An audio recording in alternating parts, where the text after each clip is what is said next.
पहलगाम वाकया रॉ की हिमायत से मोदी ने तरतीब दिया था। भारतीय फौजी ने भारत का झूठा प्रोपेगेंडा बेनकाब कर दिया। फौजी का कहना है कि वो भारत के स्टेज ड्रामे का ऐनी शाहिद है। मेरे कश्मीरी भाइयों, मेरा नाम आरफन दिलेर मुश्ताक है और मेरी यूनिट 29 RR है और ये मेरा कार्ड है। और मेरे सीओ का नाम कर्नल समिदा बनर्जी है और मैं रहने वाला हूँ त्राल पुलवामा का। जो ये 28 बेगुनाह मारे गए हैं, इसके पीछे किसका हाथ है? इसके पीछे भारतीय सरकार का हाथ है, रॉ का हाथ है, IB का साथ है और पूरी इंडियन आर्मी का साथ है इसमें।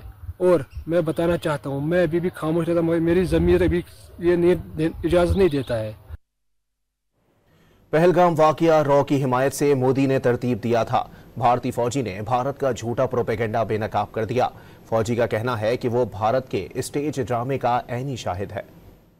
मेरे कश्मीरी भाइयों, मेरा नाम आरफन दिलेर मुश्ताक है और मेरी यूनिट 29 RR है और ये मेरा कार्ड है।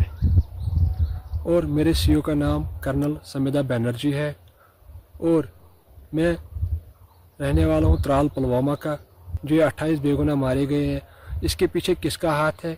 इसके पीछे भारतीय सरकार का हाथ है, रॉ का हाथ है, IB का साथ है और पूरी इंडियन आर्मी का साथ है इसमें। और मैं बताना चाहता हूँ, मैं अभी भी खामोश रहता हूँ, मेरी ज़मीर अभी ये इजाज़त नहीं देता है।